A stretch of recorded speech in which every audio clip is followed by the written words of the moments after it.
Right Ganesh ಅವರೇ, ನಮ್ಮೆಲ್ರಿಗೂ of course ಬಹಳ ಹತ್ರ ಆಗಿದ್ ನೀವು ನಿಮ್ಮ ಫೇಮಸ್ ಕಾಮಿಡಿ ಟೈಮ್ ಕಾರ್ಯಕ್ರಮದಿಂದ. ನಮಸ್ಕಾರ ಅಂತ ಹಿಡಿದು ನೀವು ಮಾಡಿದಂತಹ ಎಲ್ಲಾ ಪ್ರಾಂಕ್ಸು ನಮ್ಮೆಲ್ಲರೂ ಬಹಳ ಇಷ್ಟ ಆಗ್ತದೆ ಆ ಟೈಮಲ್ಲಿ. ಅದ್ರ ಬಗ್ಗೆ ಈಗಿರೋ ನೆನಪುಗಳೇನು ಗಣೇಶ್? ನಾನು ಯಾವತ್ತು ರೊಮ್ಯಾಂಟಿಕ್ ಹೀರೋ ಆಗ್ತೀನಿ ಇಲ್ಲ ಕಾಮಿಡಿ ಮಾಡ್ತೀನಿ ಅಂತ ಅನ್ಕೊಂಡಿರಲಿಲ್ಲ ಸರ್. ನಾನು ಯಾವತ್ತು ನಾನು ಯಾಕೆ ನಿಮ್ಗೆ ಹೇಳಿದೆ, ನಾನು ತರಗೆಲೆ ದೇವ್ರ ಮನ್ಸು ಮಾಡಿದ್ರೆ ಎಲ್ಲಿ ಬೇಕಾಗಿ ಕೂರಿಸ್ತಾನೆ ಅಂತ.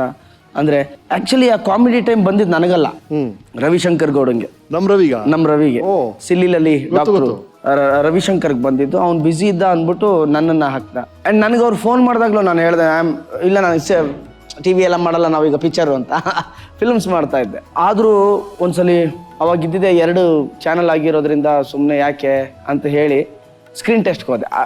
ಸ್ಕ್ರೀನ್ ಟೆಸ್ಟ್ ಹೋಗಿ ಇವ್ರು ಯಾವ ಥರ ಮಾತಾಡ್ತಾರೆ ಅಂತ ನೋಡಿದ್ರು. ನಾನು ಆರಾಮಾಗಿ ಮಾತಾಡ್ಕೊಂಡು, ಬಿಕಾಸ್ ಕಾಲೇಜ್ ಡೇಸಲ್ಲಿ ಅದೇ ಮಾಡ್ತಿದ್ದೆ, ಪ್ರ್ಯಾಂಕ್ ಕಾಲ್ಸ್. ಸೊ ನಾನು ಮತ್ತೆ ಸುಜಾತ ಇಬ್ರು ಸೇರ್ಕೊಂಡು ಮಾಡಿದ್ವಿ. ಅವ್ರಿಗೆ ಭಾಳ ಇಷ್ಟ ಆಯ್ತು. ಆಮೇಲೆ ನಾನು ಭಾನುವಾರ ಫ್ರೆಂಡ್ಸ್ ಜೊತೆ ಒಕ್ಯಾನಿಕಲ್ಗೆ ಹೋಗ್ಬಿಟ್ಟಿದ್ದೇನೆ. ಇವ್ರಿಗೆ ಟ್ರೈ ಮಾಡಿದ್ದಾರೆ. ಅದು ಸೋಮವಾರದಿಂದನೋ ಮಂಗಳವಾರದಿಂದನೋ ಟೆಲಿಕಾಸ್ಟ್ ಆಗಬೇಕದು. ಆ ಹೊಸೂರಿಂದ ಒಳಗೆ ಬಂದಿದ್ದ ತಕ್ಷಣ ಅಲರ್ಟ್ ಎಲ್ಲ ಬಂತು, ಕಾಲ್ ಬ್ಯಾಕ್ ಅಂತ ಮಾಡಿದೆ ಫೋನು. ನಾಳೆಯಿಂದ ಶೂಟಿಂಗ್, ನನಗೆ ಇಂಟ್ರೆಸ್ಟ್ ಇಲ್ಲ ಸರ್ ಅಂದೆ. ಇಲ್ಲ ಬನ್ನಿ ಅಂದರು. ಸೊ ನಾನು ಹೋದೆ. ಸೊ ತಪ್ಪಿಸ್ಕೋಬೇಕಲ್ಲ ಅಂದ್ಬಿಟ್ಟು ನಾನೇನು ಮಾಡಿದೆ, ಸರ್ ನನಗೆ 2,000 ರೂಪಾಯಿ ಪರ್ ಎಪಿಸೋಡ್ ಕೊಡಿ ಸರ್ ಅಂತ. ಅವಾಗ ಸರ್ 2002-03 ಅವರು ವಿಜಯ್ ಕುಮಾರ್ ಅವರು GM ಅವರು, ವಿಜಯ್ ಸರ್ ಹಿಂಗೆ ನೋಡಿದ್ರು. ಹೈಯೆಸ್ಟ್ ಅಂದ್ರೇ 350 ರೂಪಾಯಿ ಅಪ್ಪ ಇಲ್ಲಿ ಕೊಡೋದು, ನೀನು 2,000 ಕೇಳ್ತೀಯಲ್ಲ ಅಂದರು. ಇಲ್ಲ ಸರ್ ನೋಡಿ ಸರ್, ತುಂಬ ಕೆಲಸ ಇದೆ, ಪ್ರ್ಯಾಂಕ್ ಮಾಡಬೇಕು, ವಾಯ್ಸ್ ಚೇಂಜ್ ಮಾಡಬೇಕು. Okay Ganesh, I will fix 1 remuneration ಅಂದರು. ಹೇಳಿ ಸರ್ ಅಂದೆ. 1,000 ರೂಪಾಯಿ ಕೊಡ್ತೀನಿ ಅಂದರು ಸರ್. ನನಗೆ ಹಾಗೆ ಟಗ ಅಂತ ಎಪಿಸೋಡ್ 1,000 ಅಂದರೆ ತಿಂಗ್ಳಿಗೆ 25 ಎಪಿಸೋಡು, 25,000ನ. ಆವಾಗ ನನಗೆ ಒಂದು ಸೀರಿಯಲ್ಗೆ ಪರ್ ಡೇ 500 ರೂಪಾಯಿ ಕೊಡ್ತಿದ್ರು. 350 ಕೊಡೋರು, 50 ರೂಪಾಯಿ ನನಗೆ ಕನ್ವೆನ್ಸ್ ಕೊಡ್ತಿದ್ರು. ಸೊ ನಾನು ಸುಮ್ಮನೆ ಸರ್ 1,000 ಓಕೆ ಫೈನಲ್ 1,250 ಅಂದ್ಬಿಟ್ರು ಸರ್. ಅಯ್ಯೋ 1,250ನಾ? ಓಕೆ ಸರ್ ಅಂದ್ಬಿಟ್ಟು ಆಚೆ ಬಂದು ತಿರ್ಗಾ ಒಳಗೋದೆ. Sir what about my food, TAD? ಅವರು ಗಣೇಶ್ ಕೆಳಗೆ ಹೋಟ್ಲಿದೆ, ಯು ಕ್ಯಾನ್ ಹ್ಯಾವ್ ದೇರ್ ಅಂತ. ಎಸ್ ಜೊತೆ ಇಬ್ರು ಜೊತೆಗೆ ಆಂಕರಿಂಗ್ ಶುರು ಮಾಡಿದ್ದು ಕಾಮಿಡಿ ಟೈಮ್ಗೆ. ವಾಟ್ ಯು ರಿಮೆಂಬರ್ ನಿಮ್ಮಿಂದ? ಪ್ರೇಮ ಪಿಶಾಚಿಗಳಲ್ಲಿ ನಮ್ ಗಣು ಆಕ್ಟ್ ಮಾಡಿದ್ದ, ನನ್ನ ತಮ್ಮನೂ ಅವನ ಜೊತೆಗೆ ಆಕ್ಟ್ ಮಾಡಿದ್ದ. ಸೊ ಹಾಗಾಗಿ ನನಗೆ ಗಣು ಪರಿಚಯ ಇದ್ದ. ಓ ಗಣು ಹಾಯ್ ಅಂತ ಅಂದ್ಬಿಟ್ಟು ಮಾತಾಡ್ಸಿದೆ. ಅವನು ನನಗೆ ಮಾತಾಡ್ಸ್ದ. ಸರಿ, ಯಾರು ಎಷ್ಟಾದರೂ ನಕ್ಕೊಳ್ಳಿ, ಏನಾದರೂ ಹೇಳ್ಕೊಳ್ಳಿ, ನಾವು ಮಾಡಬೇಕಾಗಿರೋ ಕೆಲಸ ಮಾಡೋಣ ಕಣೆ ಅಂತಂದ. ಆಯ್ತು ಕಣೋನ್, ಹಂಗೆ ಆಲ್ ದ ಬೆಸ್ಟ್ ಅಂತ ಹೇಳ್ಬಿಟ್ಟು ಶುರು ಮಾಡಿದ್ವಿ. ಫಸ್ಟ್ ಅವ್ರು ಹೇಳಿದೇನೋ, ಒಬ್ರದೊಬ್ರು ಕಾಲ್ ಚೆನ್ನಾಗಿ ಎಳಿರಿ, ಚೆನ್ನಾಗಿ ಜೋಕ್ ಮಾಡಿ, ಮಜ್ಜಾ ಮಾಡಿ, ಯಾವುದಕ್ಕೂ ನಾವು ಕಟ್ ಅಂತ ಹೇಳಲ್ಲ ಅಂತ ಅಂದ್ಬಿಟ್ಟು ಹೇಳಿದ್ರು. ಸರಿನಪ್ಪ, ಹೀಗೂ ಇರತ್ತಾ ಅಂತ ಅಂದ್ಬಿಟ್ಟು ಶುರು ಮಾಡಿದ್ವಿ. We never look back. Almost ಎಷ್ಟು ಎಪಿಸೋಡ್ಸ್ ಆಯ್ತದಾಗ ಜೊತೆಗೆ? 1000 ಎಪಿಸೋಡ್ಸ್ ಸರ್. 1000 ಎಪಿಸೋಡ್ಸ್. ನಾನೊಂದು ಸಖತ್ ಇನ್ಸಿಡೆಂಟ್ ಹೇಳ್ತೀನಿ ಸರ್. ಈ ಕಾಮಿಡಿ ಟೈಮ್ ಟೆಲಿಕಾಸ್ಟ್ ಸ್ಟಾರ್ಟ್ ಆದಮೇಲೆ ನಾನು ಒಂದಿನ ಮೆಡಿಕಲ್ ಶಾಪ್ ಹೋದೆ ಸರ್, ಚೂಯಿಗಮ್ ತೋಳನ ಅಂತ. DVG ರೋಡಲ್ಲಿದೆ ಎಂಡಲ್ಲಿ ಒಂದು ಮೆಡಿಕಲ್ ಶಾಪ್. ಎಲ್ಲರೂ ಪರಿಚಯ ಇದ್ರು, ಬಟ್ ಅವತ್ತು ಅವ್ರ reaction was very different. Sir chewing gum sir ಅಂದೆ. ರೇ ಗಣೇಶ್ ಅವರೇ ಕಾಮಿಡಿ ಟೈಮ್ ಸೂಪರ್ ಅಂದರು. ನಾನು ಓಹೋ ಅಂದ್ಕೊಂಡೆ. ಹಿಂಗೆ ಬಂದೆ ಕೆಳಗೆ, ಮಕ್ಕಳೆಲ್ಲ ಹೋಗ್ತಾ ಇದ್ರು, Ganesh sir. Just for 5 episodes 3-4 ಎಪಿಸೋಡ್ಗೆ ಇದಾಗ್ಬಿಟ್ಟಿತ್ತು ಸರ್. ನನಗೆ ಆನಂದ, ಏನಪ್ಪ ಎಲ್ಲ ಕಂಡುಹಿಡಿತವ್ರು ನನ್ನ ಅಂತ ಸುಮ್ಮನೆ ನಡ್ಕೊಂಡು ಹೋಗ್ತಾ ಇದ್ದೀನಿ. ಎಲ್ಲ ಗಣೇಶ್ ಅಂತವ್ರೆ, ಕಾಮಿಡಿ ಟೈಮ್ ಅಂತವ್ರು. ನನಗೆ ನಾನು ಮಾಡಲ್ಲ ಅಂದ್ಬಿಟ್ಟು ಮಾಡಿದ್ನಲ್ಲ, ಏನು ಈ ಪಾಪ್ಯುಲಾರಿಟಿ ಅಂತ. ನೆಕ್ಸ್ಟ್ ಡೇನ ಏನು ಮಾಡಿರ್ಬೋದು ಸರ್, ನಾನು ಹೆಲ್ಮೆಟ್ ತಗೊಂಡೆ ಹೋಗಿ.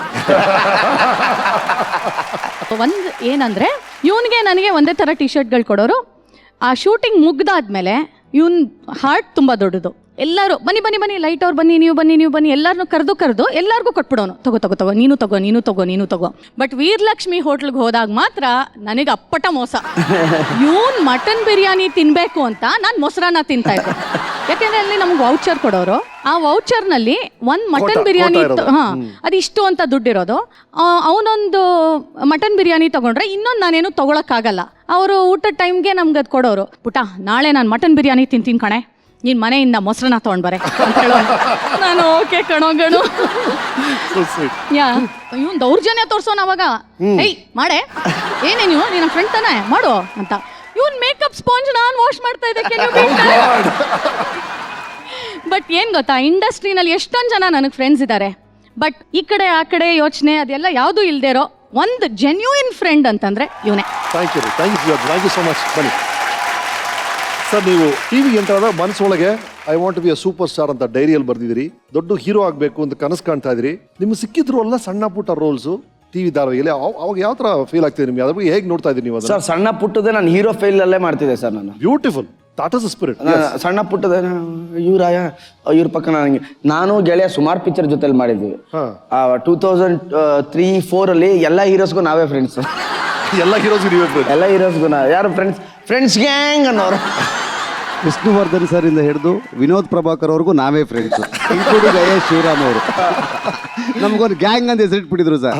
ನಾಗಶೇಖರ್ ಬನ್ನಿ, ಗಣೇಶ್ ಬನ್ನಿ, ಇಲ್ಲ ಸರ್ ಫ್ರೆಂಡ್ಸ್ ಗ್ಯಾಂಗ್ ಹೋಗ್ತಾರೆ. ನಿಮ್ಮ ಕಿರುತೆರೆಯ ದಿನಗಳ ಬಗ್ಗೆ ವೀಕೆಂಡ್ 10 ಏನ್ ಹೇಳುತ್ತೆ ನೋಡೋಣ. ಹೇಗಿದೆಯಪ್ಪ ಗಣೇಶ್? ಹಾಯ್ ಗಣೇಶ್. ಹಾಯ್ ಗಣೇಶ್.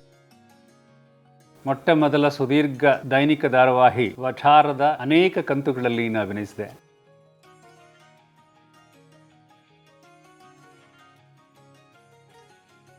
ಆತ ಏಕದಮ್ ಚಂಗ್ ಅಂತ ಆಕಾಶಕ್ಕೆ ಹಾರಬೇಕು, ಆಂಜನೇಯನ ಥರ ಸೂರ್ಯನ ಹಿಡ್ಕೋಬೇಕು, ಕಪಾಳ ಉಳಿಸ್ಕೋಬೇಕು ಅನ್ನೋ ಮನಸ್ಸವನಲ್ಲ.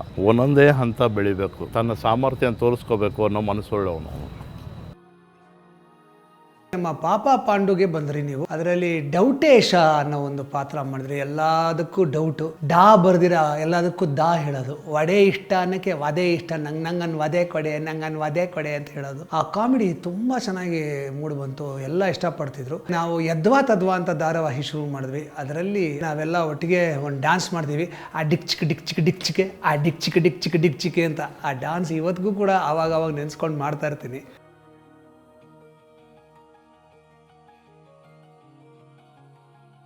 ನಾನು ಮಾಡ್ತಾ ಇದ್ದ ದೈನಿಕ ಧಾರಾವಾಹಿ ಸಾಧನೆಯಲ್ಲಿ ಕೂಡ ಈತ ಸಹಾಯಕ ನಿರ್ದೇಶಕನಾಗಿ ಕೆಲಸ ಮಾಡ್ದ. ಅದರಲ್ಲಿ ಪಾತ್ರವನ್ನು ಮಾಡ್ದ. ತುಂಬಾ ಪ್ರತಿಭಾವಂತರು ಮಹಾ ತರಲೆಗಳಾಗಿರ್ತಾರೆ. ಹಾಗಾಗಿ ಇವನು ಪ್ರತಿ ದಿವಸ ಒಂದು ಬೃಹತ್ತಾದ ತರಲೆಯನ್ನು ಮಾಡಿ ನನ್ನ ಕೈಯಲ್ಲಿ ಬಯಸ್ಕೊಂಡಿದ್ದು ಉಂಟು.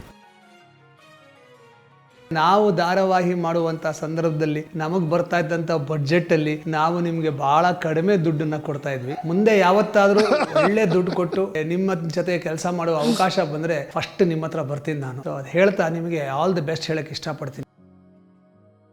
ಸಾಮಾನ್ಯವಾಗಿ ಏನೆಲ್ಲ ಬೆಂಬಲ ಇರುವ ಜನ ಸ್ಟಾರ್ಗಳಾಗೋದನ್ನು ನಾವು ನೋಡಿದ್ದೇವೆ. ಆದರೆ ಇವನು ಬೀದಿಯಲ್ಲೇ ಬೆಳೆದವನು, ಹೀಗೆ ಬೆಳೆದವನು ಇಷ್ಟು ಎತ್ತರಕ್ಕೆ ಬೆಳೆದಿದ್ದಾನಲ್ಲ, ಇದು ನಿಜಕ್ಕೂ ತುಂಬ ಸಂತೋಷ ಕೊಡುವಂತಹ ವಿಷಯ. ನೋಡ್ರಪ್ಪ, ಕಷ್ಟಪಟ್ಟವರಿಗೆ ಫಲ ಇದ್ದೇ ಇರುತ್ತೆ, ಸ್ವಲ್ಪ ಕಾಯಬೇಕು ಅನ್ನೋದಕ್ಕೆ ನೀವೆಲ್ಲ ಮಾದರಿಗಳು. ನನಗೀಗಲೂ ನೆನಪಿದೆ ಸರ್, ಬನ್ನರ್ಘಟ್ಟದಲ್ಲಿ ವಠಾರದಲ್ಲಿ ಶೂಟ್ ಮಾಡ್ತಿದ್ವಿ.